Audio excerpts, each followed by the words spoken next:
Good morning, Rachel. How are you? I'm feeling good, Erin. I'm I'm good. excited to talk to you. Excellent. Shall we start off by giving people an introduction to who you are and what you're about? Sure. So, my name is Rachael Rose, and I am a full spectrum Dynamo doula. So, I've trained with Angel Phoenix, also known as Angela Gallo, and I am working with women and people from the preconception space to the postpartum space to debriefing birth and breastfeeding experiences and trauma. And I work a lot via distance, so I'm working with people all over the world on those topics and absolutely loving the work. And I reached out to you because when I went to the Melbourne Dynamo doula training in March, it was the first time that I sat in a room with women and disclosed my experience of navigating the hospital system as someone who had survived sexual abuse and had experienced sexual abuse trauma. And before that experience, I really felt just an incredible amount of shame around behaviors that I had done in my pregnancy and how I felt so out of control with everything. And sitting in a room with women who listened with open minds and open hearts, and some said, you know, me too. I know what that's like. It was like a weight just dropped off me. Yeah. And it was a safe container, it was a safe space to share, and there was follow-up throughout the rest of the training. But just being able to know that, one, I wasn't alone. Like, I honestly thought that, you know, you've experienced sexual abuse, you think that you're the only one in the world that has, even though Absolutely. you know that it's very common. And when you dig into the statistics, it's horrifically common. But you feel like your thoughts and your feelings and your intrusive mind is your own, and nobody else would ever understand. And so I sat in that room, and I was seen and I was heard, and I felt, wow, there's something to this story that I need to share more widely.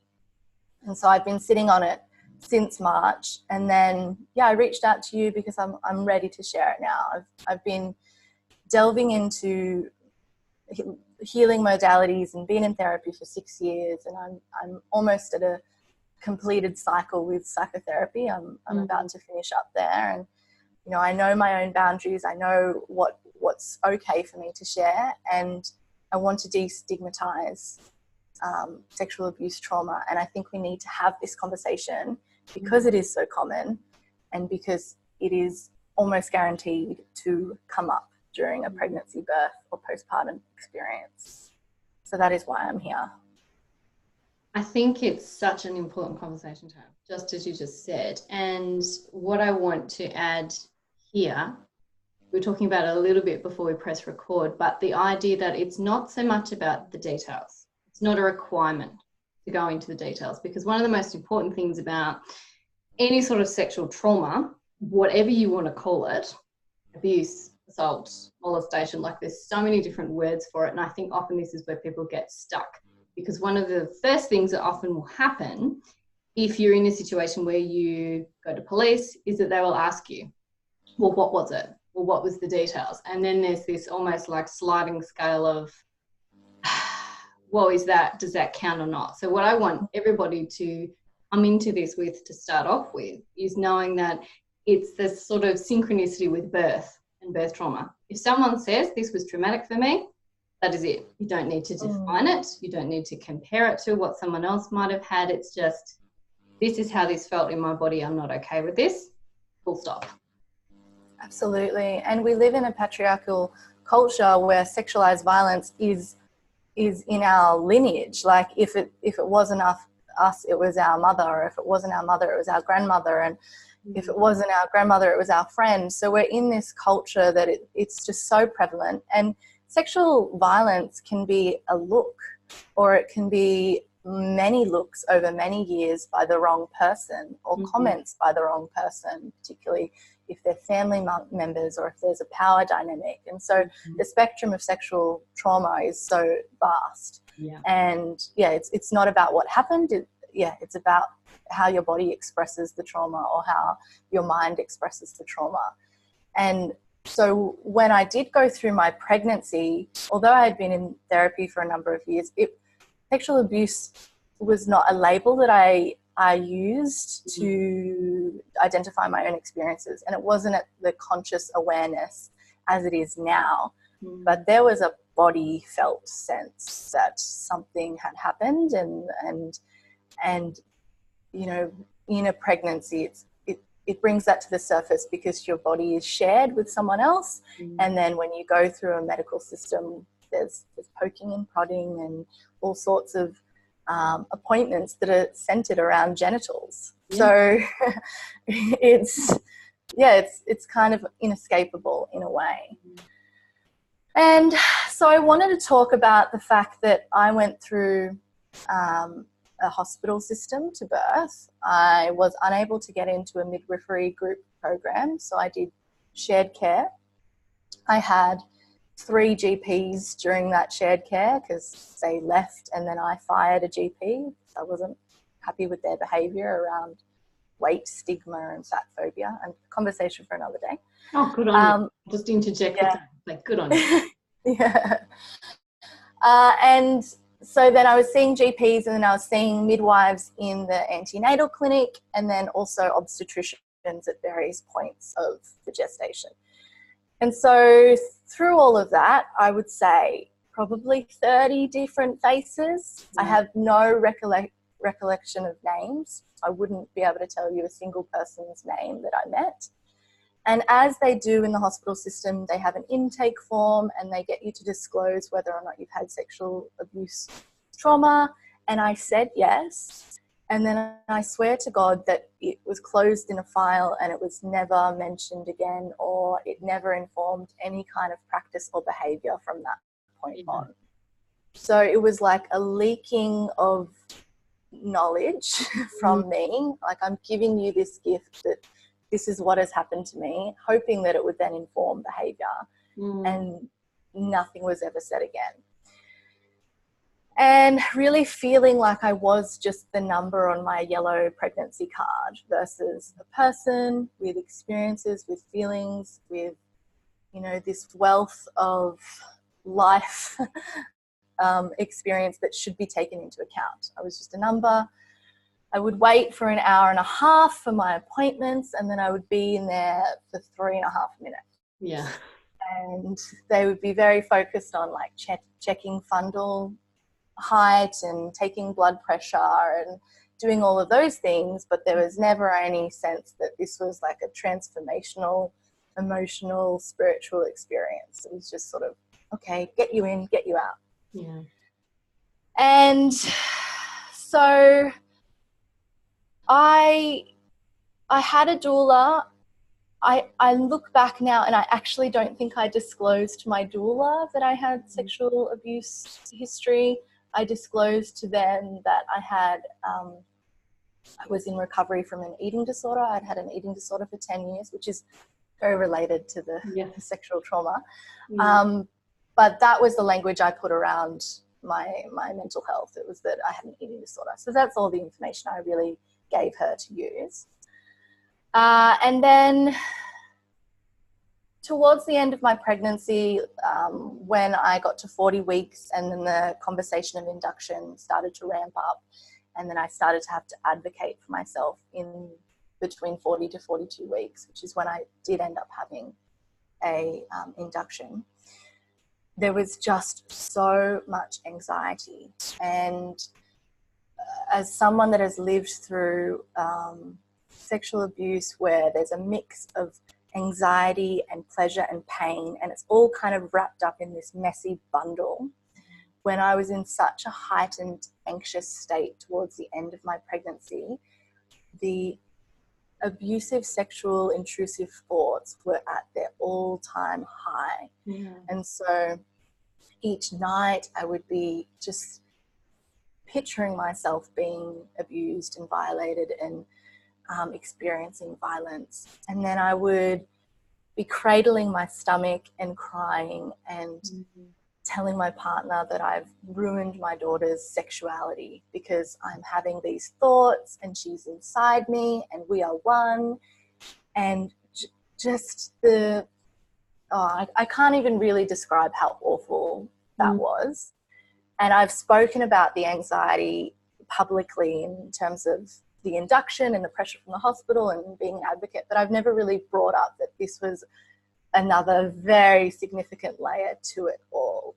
Yeah. So compulsive masturbation, things that just were coming out of me uncontrollably, like I these feelings of being disassociated from my body, feeling like things were happening to me, feeling like, you know, I was told, do I want to leave the hospital with an alive baby or a dead baby? And so then I was dreaming of stillborn babies and giving birth to so just the anxiety was so high, and then that just brought everything to the surface.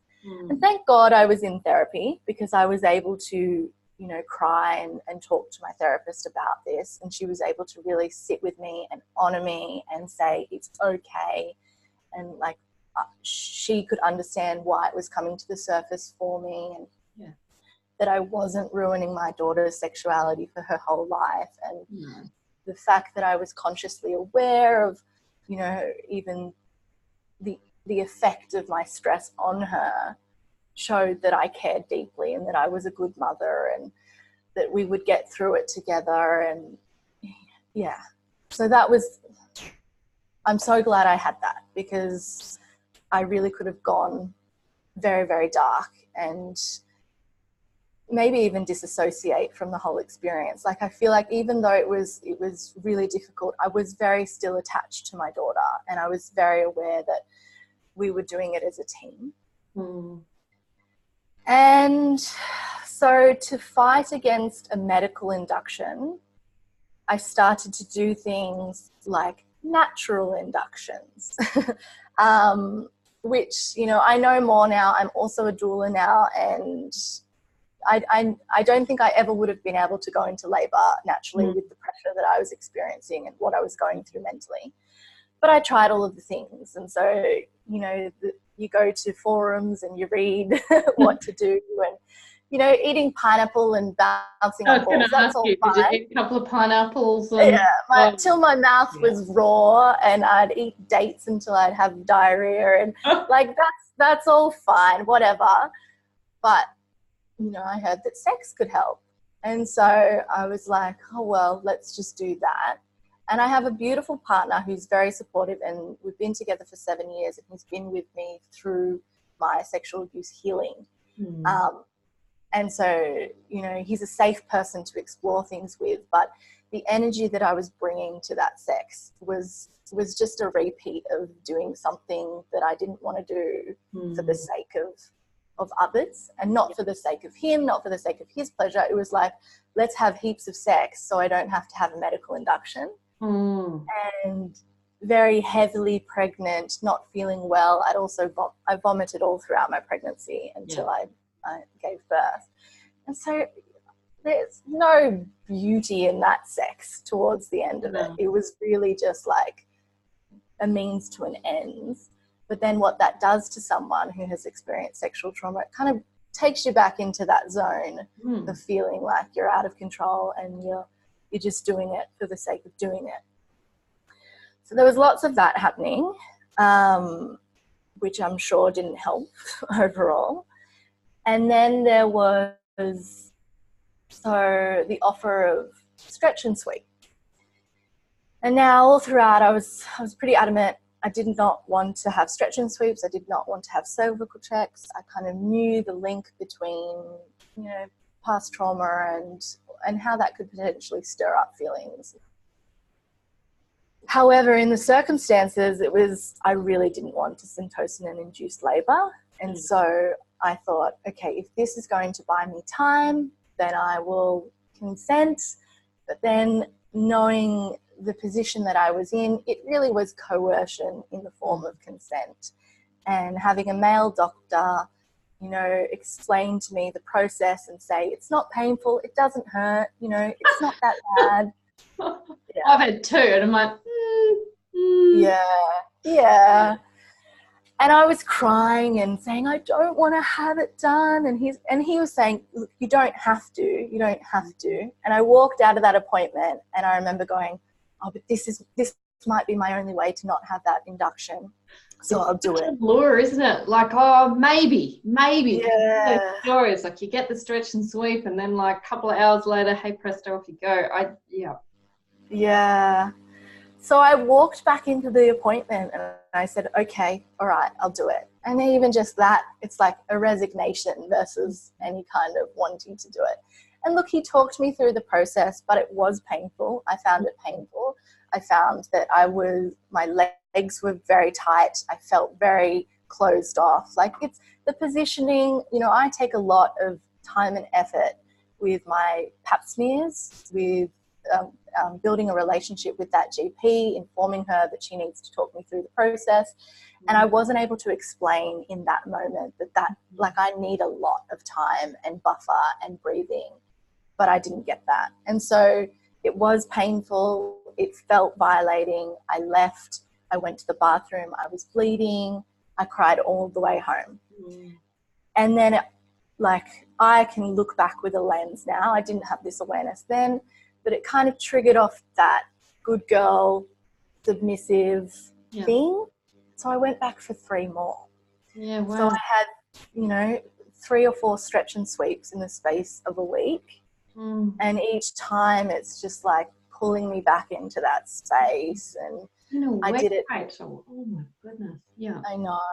And I did it by myself. I didn't have anyone in the room with me. My partner had to work very much until I was pregnant because he just started a new job. He had no leave. So I was just alone and experiencing pain and walking home, just kind of feeling in a daze and feeling like it was the beginning of my birth experience being sort of taken away from me in a sense.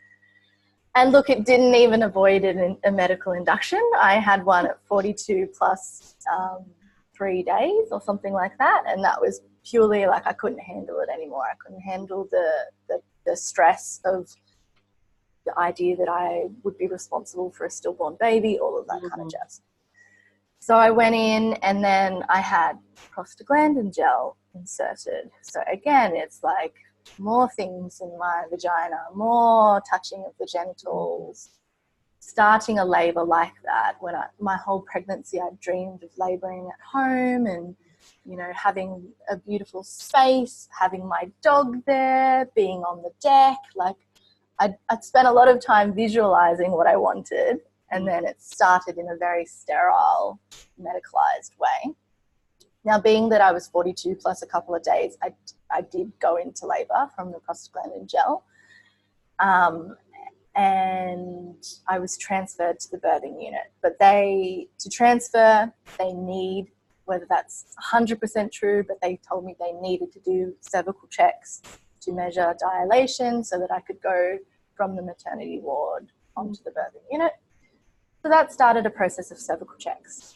And then when I transferred, I had a beautiful midwife, and I explained, I don't want cervical checks. Like, I want to labor. We dimmed the lights. I used the showers. I was in the bath. I was laboring, like, really in power for about 10 hours, except that she still asked me every 3 hours to have a cervical check. And so even though it's on my form, sexual abuse survivor, I've said, I don't want these, she still asked.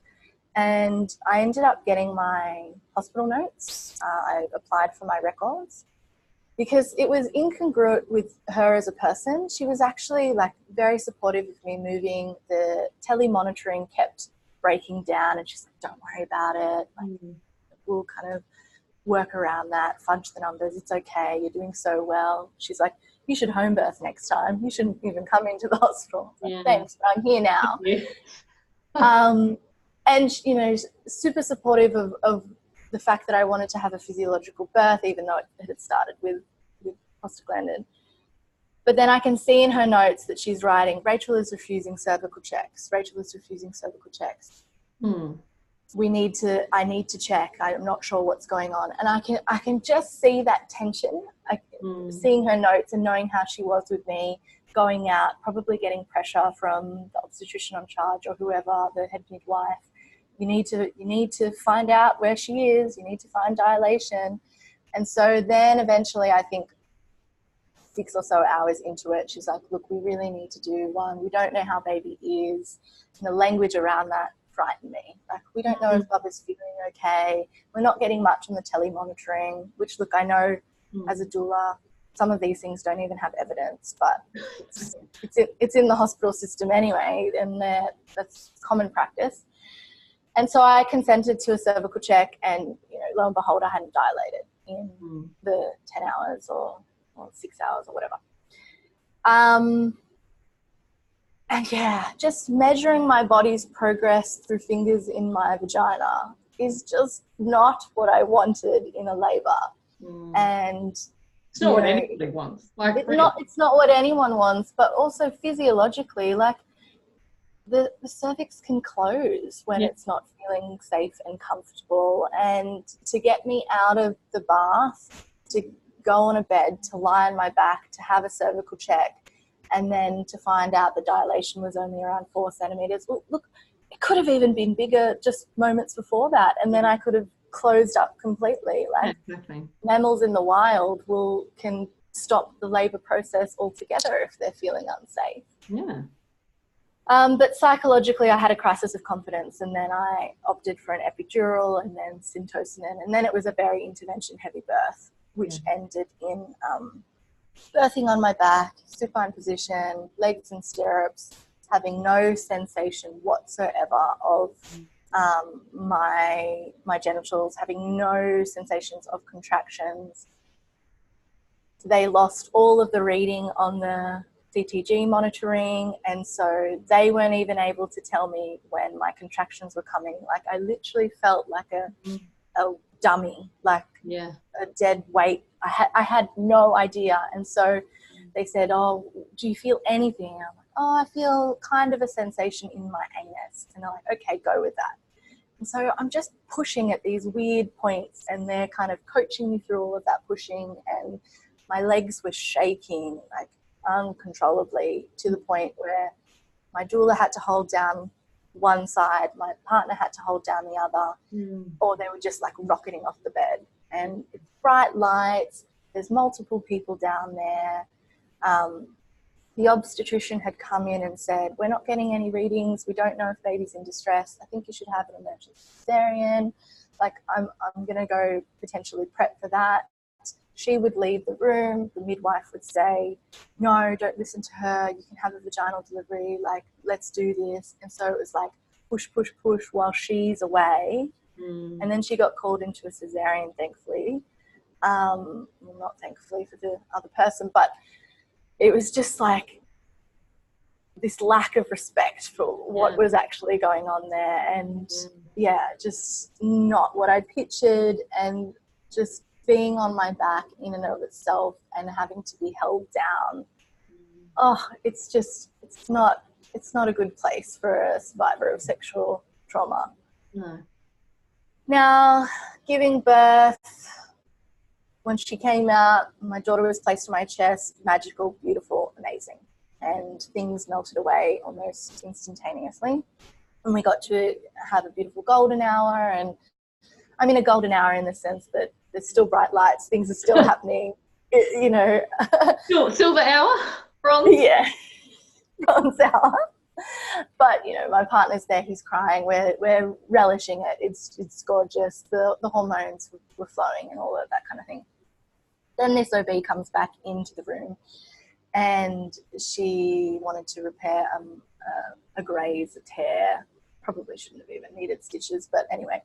But she brought the resident doctor in with her, male doctor, and they sat there, and she didn't address me, and she started to repair stitches, and she says to the doctor next to her, no one ever tells these women their vaginas will never be the same. And like, it's talking about my vagina and, you know, also the technical side of what she was doing, because she's teaching him and that kind of thing. But I remember just feeling really like I was hovering over the moment. Like, is this happening? I feel so disassociated from my body. Like, this is happening to me, but I've got a baby on me. How do I react? And like, I was in my consciousness, and I was like, should I say something? But you know, I just wanted to enjoy my baby. But reflecting on that after the weeks later, it just made me so angry. It's like, how dare she reduce that whole experience that I've just gone through, like the most transformational experience. And she's talking about the look and feel of my vagina in that moment. Like, just completely disrespectful. And, you know, I've shared this in another podcast. She was wearing high heels and a full-on formal outfit because she was catching a plane to Melbourne later that day, and she wanted to go to the Qantas lounge.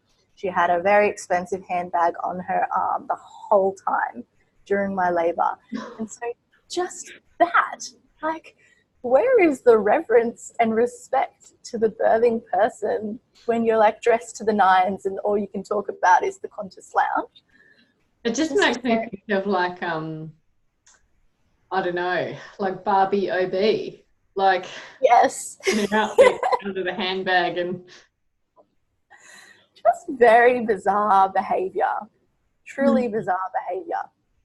And so, yeah, there were all sorts of pockets of my birth that I'm still decompressing and debriefing, and you know, after it, you know, Angel talks about this, like, you're so high, a lot of things can be forgiven. You just love your baby. You're so happy that you're both, you know, alive and healthy. And so I think I would talk about my birth experience like it was amazing. Like, for a while, I was like, wow, it was incredible. And, you know, I had a vaginal birth and she was 4.2 kilos and wow. And I mean, there were elements where I was totally bossing it, really strong, in my power. But then there are also lots of moments where it's just not acceptable how I was spoken to, how I was handled, the fact that my trauma was never really considered. And so I like to also talk to clients that you can change your mind about how you interpret your birth experience. It can change over time, over the next decade. Like, it's never black and white. I think I really wanted to give off an appearance that I had a really great experience. I don't know why. I think I'd hired a doula and I'd done childbirth education classes, so I wanted to make out that, like, oh, I relate to that so much. It worked. Yeah. I didn't want to feel like I could say there were elements I didn't like, and so it's only in the last sort of year that I'm really going, oh yeah, that's so great. And then 5 hours after the birth, I had a postpartum hemorrhage. So I was breastfeeding my daughter in the chair, and I thought I wet myself, but it was blood. And so then it was an emergency situation, not expected because it's quite a distance after the birth. Yeah. But a team rush in within seconds, like a whole emergency team, probably 10 to 15 people, I would say. And my partner was in the shower. He came out, he called the team in. We didn't even know to press the button, like, we were so green in hospital. And they got me into the bed. My daughter was in my partner's arms, and it was just very things happening to me, not a lot of time. Like, I can 100% appreciate that it's not the time to go, we have to do X, Y, and Z, and can I get your consent to do this? Because I was hemorrhaging. So I had to have medication inserted into my anus. I had to have cannula and things like IV inserted into me, and then manual extraction of blood clots with a gloved hand, and also palpating on the uterus. So I had one doctor like pushing down on my uterus. I was sucking gas at this stage because it was so painful. It was more painful than anything in the labour, because you don't have all the hormones to go with it, I guess. And it felt very frightening. It felt like a life or death situation. For me, my partner says he didn't feel that because he was able to see how quickly they were responding, how much they were looking at each other like they knew what they were doing. No one seemed really stressed. But for me, I was like, I'm going to die just after I've given birth. And, you know, I remember, take care of Eloise, like, oh my God, I love you, kind of thing. But then also just so much was happening to my body, and it was just really hard to stay in the moment. So the gas helped because it kind of made me drowsy and clouded my thoughts in some ways. But yeah, having people push down on my uterus and then having like a hand inside me removing things. There's a lot of elements of sexual abuse in that experience, even though it was not sexual abuse. It was for my safety, and you know, it was very important that they acted quickly. And I did the golden thread of that was a midwife that held my hand and was stroking my arm and was saying, "You're going to be okay. You're going to be okay." And so I think about that, and I think about chills. I've had a talked about this before. I had an anaesthetist who just held my hand and said, "You're going to be all right." And the difference made. And I imagine if we didn't have that, like she scented me, and you know,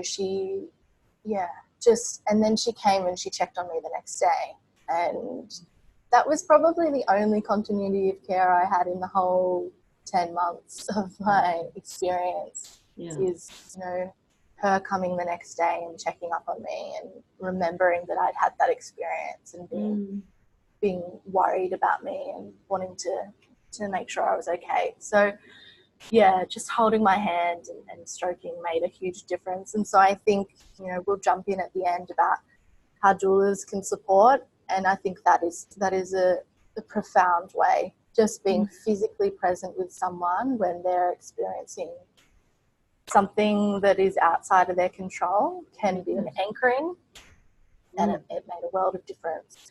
And it needed to be her. It couldn't have been my partner at that stage, because I think that would have been us both wrapped up in that experience, whereas he was able to be in the corner with my daughter, and not have to be so heavily involved. So then I wanted to talk about slipping into breastfeeding and how I wasn't really anticipating things to come up. I didn't anticipate that the sexual abuse trauma would come up anywhere. I was just quite blind to that. You know, birth is essential. To normalise, I think. It is so important to normalise that. And I've said before, and I'll keep saying, for a lot of people, you don't even apply that thinking, those words to that experience, because it's not a cognitive experience, it's a bodily experience. And you know, when people say, "Oh, but you know, shouldn't you have known?" I was like, "Well, how could you know? Like, how could you possibly know?" Yeah. And sometimes, you know, a lot of people are walking around with experiences that potentially happen to them in their baby time years that they have no conscious awareness of. And then it's a positioning that they're put into, or it's words that are used that kind of trigger the bodily reaction, and that can be very confusing. And so, yeah, we need to be aware of that even if you're working with clients that don't disclose or say they haven't been abused, then they still possibly could have been. And that's not to say I want people to listen to this call to dive in and start digging for trauma and try and find it. No, please don't do that. Yeah, but just an awareness that really we should be working, when we're working with anyone, just make the assumption that at some point something out of their control has happened to them.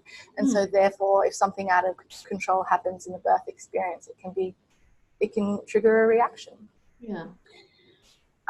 So with the breastfeeding, a few things happened. I immediately felt like a sense that my breasts were not my own. not because my baby needed them, but because of how they were handled in the hospital by midwives. Oh, yep. You know, I had the classic grabbing, make it a hamburger, but they're doing it and they're kind of shoving it in. Not a lot of speaking, not a lot of guiding, that I am the one to hold and I'm the one to position. Like I had a lot of hand help. And you've just given birth, and then suddenly breasts, which look, they're not sexual organs, but for most of the last decade they had been involved in sexual experiences for me. I had never shown my breasts in public. I had never even worn a bikini. Like, I was so closed around my breasts because they're quite large as well. And then suddenly they're just like open fodder, and people hi. Yes. Yes. And I wanted to spend a lot of time skin to skin, so I was pretty much naked in the hospital for a lot of it. But yeah, the cleaner comes in, or you're suddenly, you know, breastfeeding in front of family members that you would have never thought you would have been naked in front of. So there was just kind of working through that experience. And then my therapist had mentioned to me that during my pregnancy that some women can experience pleasure when they breastfeed, and that it can, you know, just because if they've used breasts in that way, it's a bodily function.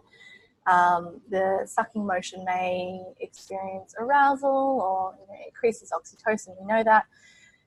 And look, that wasn't my experience. I didn't experience pleasure while breastfeeding, but knowing that made a world of difference. Just knowing that other women may, or that it's a possibility, and to like take that stigma away, because I know if I had experienced pleasure, I would have thought that I was abusing my daughter, that I was, you know, there was something off about that relationship. Like, I know that's not true now, but where I was, if I had experienced that, I would have thought something, this is wrong, this is off. Thought, like you were talking before about being in that really anxious state, where you have like what's called ego dystonic thoughts. So when you're anxious, sometimes, like, I always think about it like the thing that is like the worst thing you could think of in the bottom of your soul, where no one's allowed to go, is often the thing that's going to come up. And normalizing those thoughts, because breastfeeding is a really anxious time for a lot of people. And so if your mind does go to, oh my God, what if I enjoy it? Oh my God, what if I end up throwing my baby across the room? Like, whether it's a thought, whether it's a vision, totally normal. Totally. Yeah. And I did have quite a lot of anxiety learning how to breastfeed because we had difficulties. And so it totally could have come up. Even the intrusive sexual abuse thoughts, like they didn't, thankfully. But, you know, to know that I had a space where I could have spoken about that really openly with my therapist, dropped straight into that because she knows me. Like, I just knew, at least if something happens around this, like, I've got someone I can talk to. Yeah. Look, I found that I was very sexually detached from my breasts, and I wasn't able to make any cross links between having those in the bedroom for like 18 months. Yeah. I'm still breastfeeding now. Elle will be 3 in February, and it's okay now, but like, it was a hard no. And just, I needed to know that was normal too. Yeah. Like, something I previously enjoyed was now off the cards completely. Yeah. And then, you know, rebuilding intimacy and sexual pleasure in the postpartum period after having experienced, you know, the birth that I had and the pregnancy that I had, that brought up a lot of things as well. And, you know, I've done a lot of work around being able to communicate my desires and being able to talk about when things are okay and when they're not okay, and that changes day to day. Like, it's, it will depend on my mood. It will depend on, you know, even what I've discussed in therapy that week, whether or not I'm up for certain things in the bedroom, all that kind of thing. But it all rose, and it was all something I had to work through while also being postpartum. Which is huge. Huge layer as well. And then something that was really hard was changing my daughter's nappies. Mm. I really struggled with that, and I didn't talk about it with my therapist for a while because I thought I was the only one, and Yeah. I would be tense as I would walk in to change her, and then I just had these feelings like, she can't consent properly, she's a baby, she's not able to tell me if she likes this or doesn't like this. What if I accidentally brush against her clitoris when I'm cleaning feces out of her vulva? What, am I abusing her if I do that? Like, what's abuse and what's not abuse when you're changing a nappy? She's so vulnerable.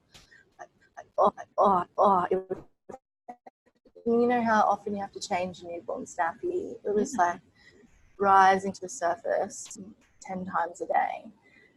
And so I was able to develop a language around it, and I was able to communicate with her. And I have always, from the very beginning, spoken to her about her nappy changes and let her know in advance that we need to do it, and, try and seek consent in a way like, I'd ask even though she's a baby and she can't talk, and I'd wait for a body movement. I tried to use a language between us. I think mainly to make me feel better, but it was just something that I was really concerned about. And I really struggled to even have my partner change her nappy. I struggled when her grandparents wanted to change her nappy. I didn't want her to be bare bottomed around anyone. Yeah. Like this fear that she would be abused was just, really strong. And I was very protective of her. I would walk into the room when her grandma would change her. She wouldn't know that. Maybe if she listens to this podcast, she'll understand why I hovered so much. Yeah. But it was, just this sense that I was responsible for her safety, and exposed genitals could lead to anything, sort of thing. And so it's been a big process too around feeling okay with childcare, feeling okay with having other people look after my daughter, having to kind of have a sense of trust that humans are basically decent, and not everyone is out there to abuse my daughter, but really having to work through that as well.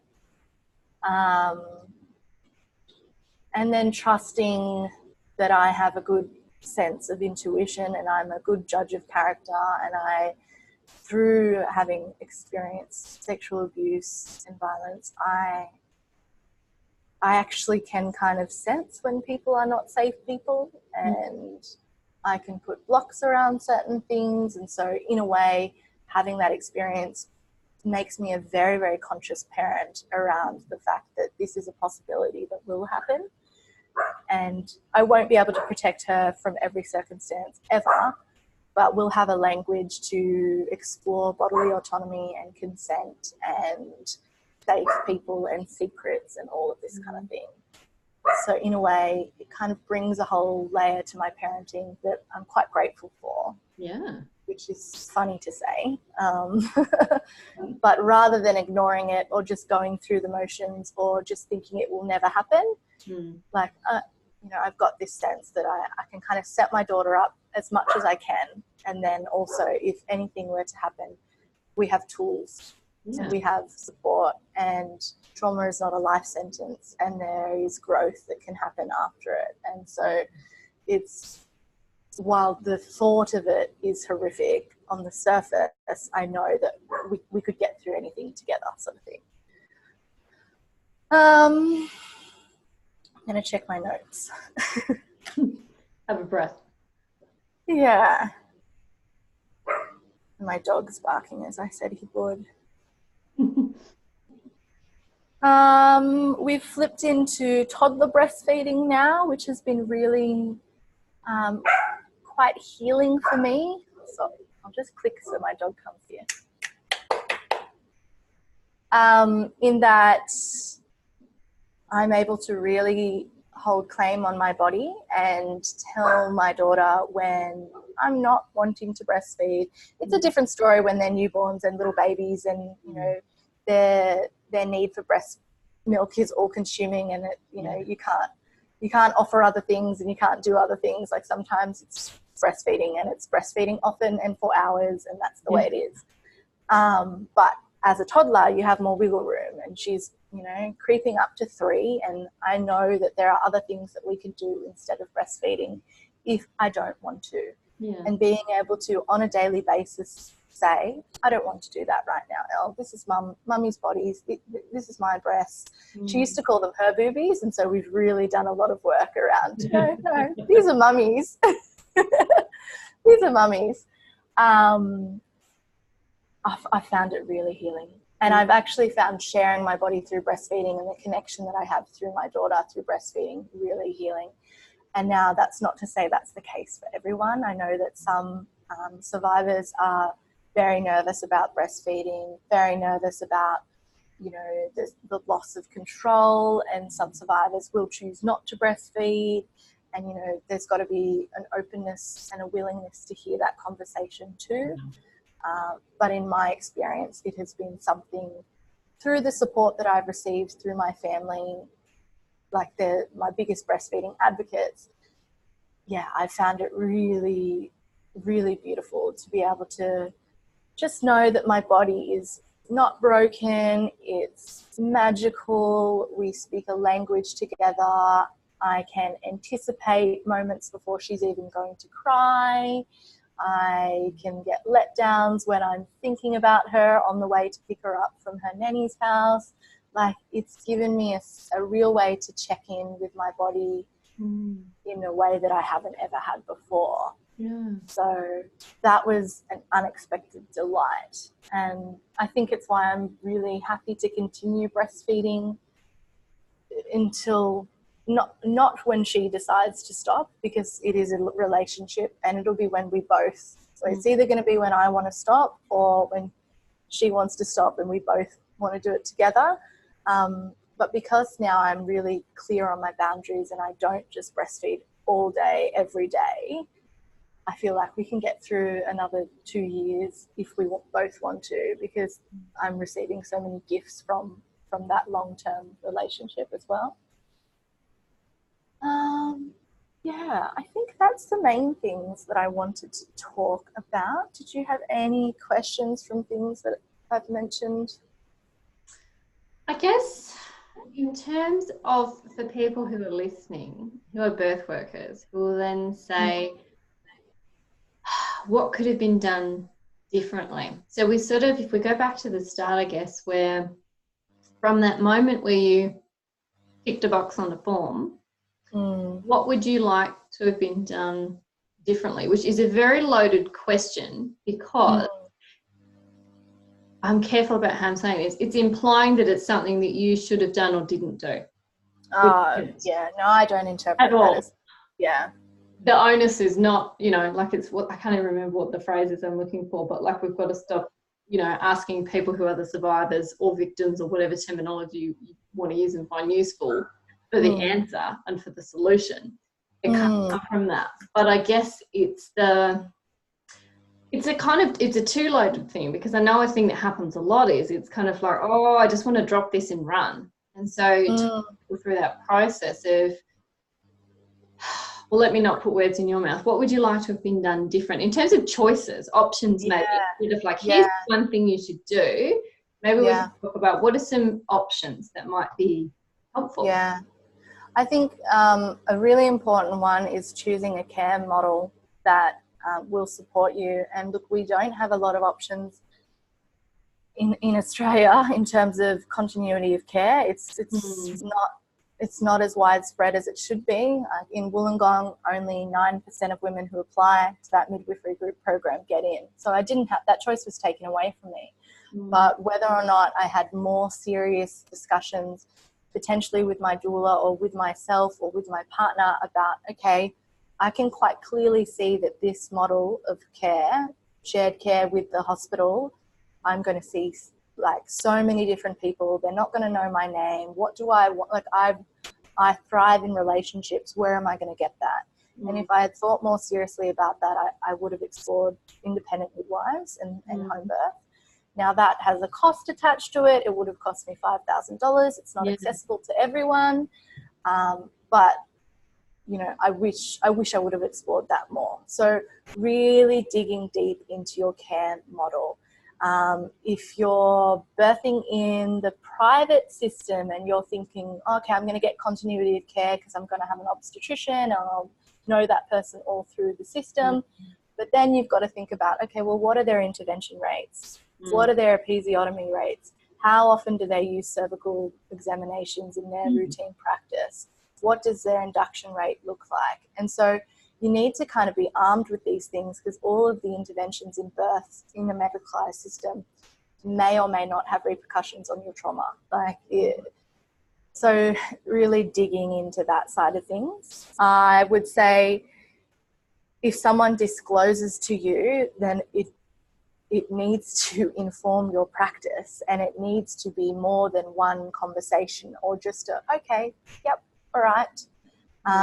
So whether that doula then goes and explores resources around how to support survivors of sexual abuse, the language that they could use, asking the person what language they like, or you know, what they know about their experience and what they would like, how they would like support, like giving the person permission to ask for what they want and to call in the kind of support that they need.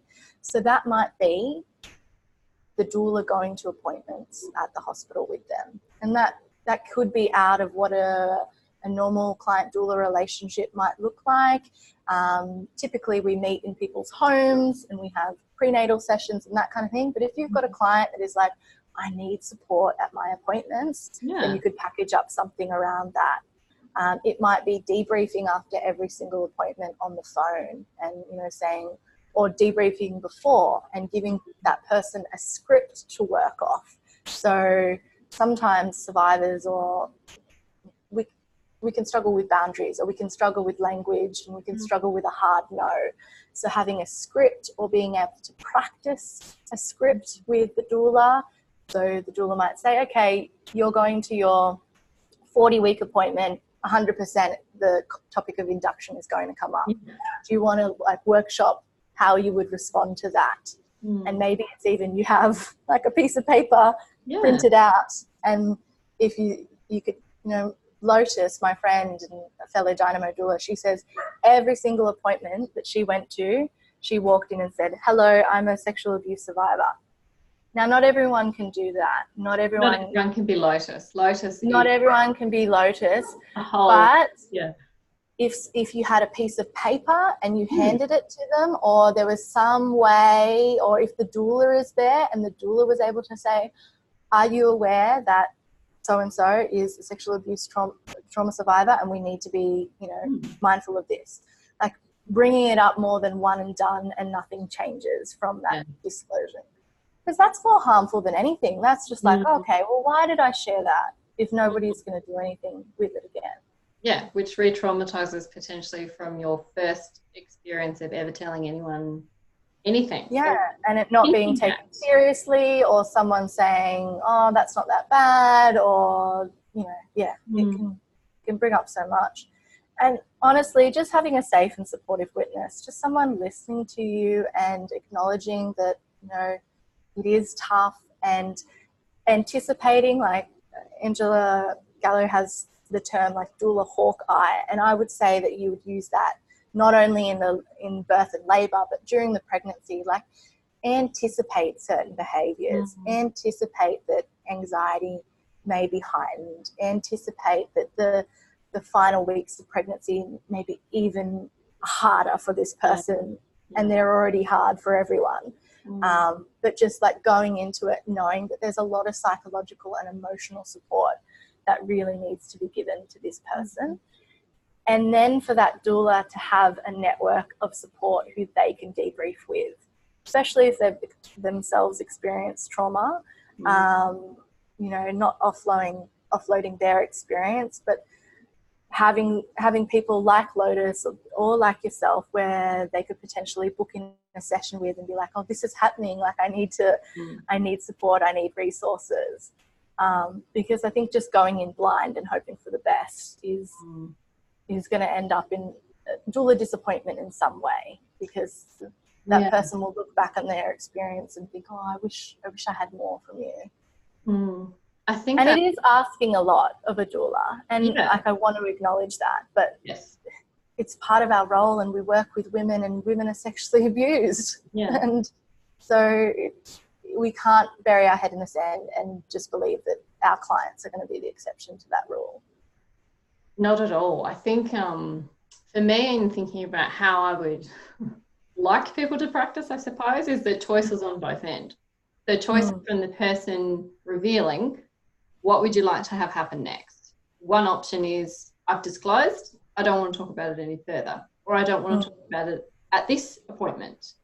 You know, you can talk about it and the like practices and procedures and how you would like them altered without going into details.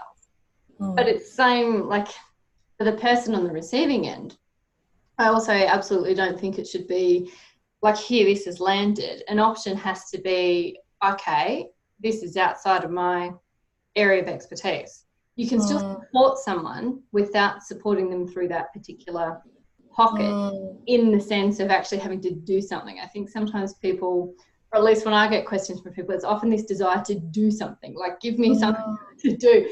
Like it might just come back to the checking if it's okay to touch the person's hand. Yes, if it's okay to touch the hand, then exactly like you were talking about before, you might use that as an anchor. It might not be doing or saying anything, but it can also be a, I've got no idea what I want. Oh, good, I've got no idea how to help you, which you probably wouldn't phrase like that. Yeah. But there's not some magical thing that you can swoop in and do in like a postnatal, prenatal appointment that's like going to be like, oh, wow, this is all amazing. It's just human connection. And I think choices, building in choices. And if you also as a midwife or a doula are finding that too confronting to deal with, not really the word I want, deal with, but receive. There's ways through that as well. That doesn't have to be like, okay, I'm supporting this person and I'm really struggling to support this person through this. There's ways to do that without, as I said, doing anything in particular. Yeah, and knowing having a toolkit of other people that you can refer on. Like I was in therapy all throughout my pregnancy and postpartum experience. So I was seeing my therapist weekly. I never had long gaps where I felt like I didn't have support. And maybe that's a suggestion that could be made, or it's other forms of embodiment practices, dancing, like, yeah, even when it comes to labor and birth, like the potential of that birthing person to maybe disassociate from their body if they've never like leaned into the pain before, or they've had a body felt sense of disassociation when things are really difficult and anxiety inducing.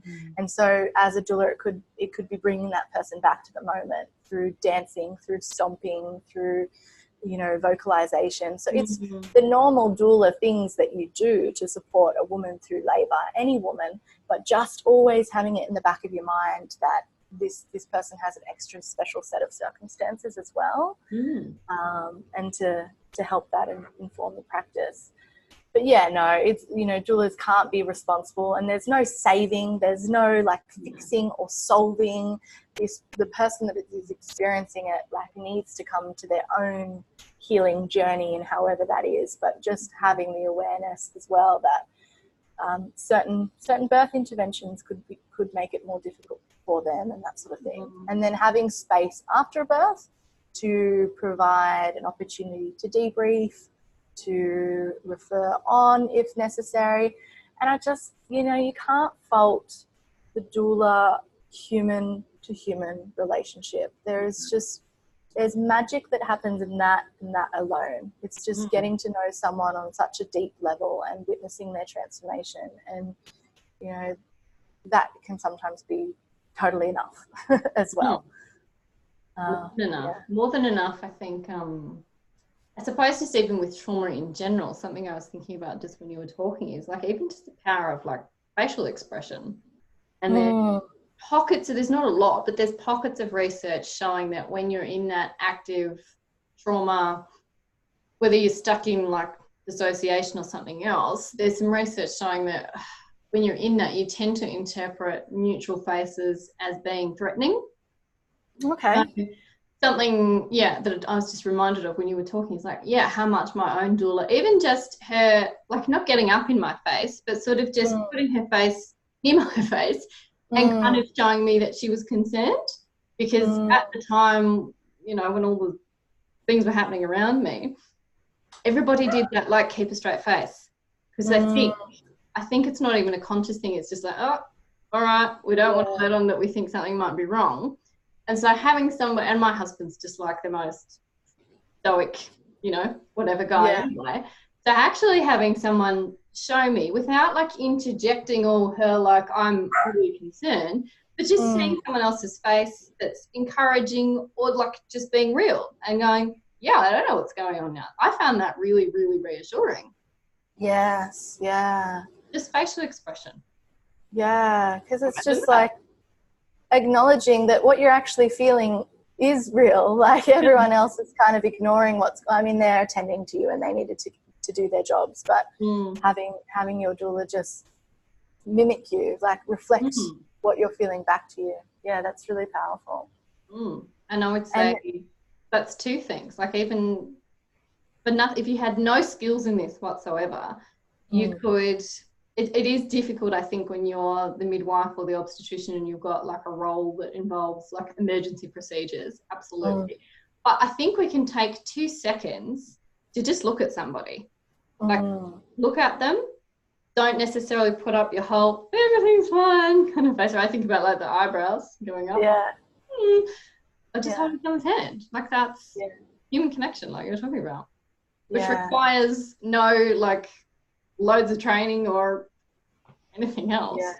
And that might not be true for everybody. Everybody will have different things, but that's something that can be explored. What would help you feel safe? What would help you feel grounded? What would help you feel like you're got some control and got some choice? That's kind of what we're getting at the crux of, I'm hoping. Yes, they're great questions, and you should be asking any birthing person those, but particularly in this circumstance as well. Do you have resources, anything that you want to share that you've found useful, helpful, things for people to go and read in case they want to? Look, I personally haven't read a lot birth-related stuff. I've read survivors of sexual assault stuff, and look, I feel like some of that is just too heavy-handed and sometimes too dense. The Body Keeps the Score by Bessel van der Kolk, is that how you say his name? I think that's a good one for people just to understand how trauma is a felt body experience. I do love the work of Lotus, and I think she's doing really powerful work. Lotus Fire. She's a Dynamo doula, but she's very, very trauma informed and has a personal history herself, which I've actually, having gone through the therapeutic process and I'm coming out the other side of it, and now I'm immersed in this different world, I'm actually really finding the disclosure of someone's trauma to be healing for me. And I guess you don't get that in a traditional therapeutic setting. You don't tend to learn very much about your therapist's life or their own experiences. I have learned a little bit about mine because ours is psychotherapy and it's a little bit different. But just knowing that Lotus has gone through this herself and then that she's speaking from a place of personal experience, I really love, and I have connected to that myself. And she has just launched a magazine called I Know Another Mother, and it's mothers' experience of childhood sexual abuse.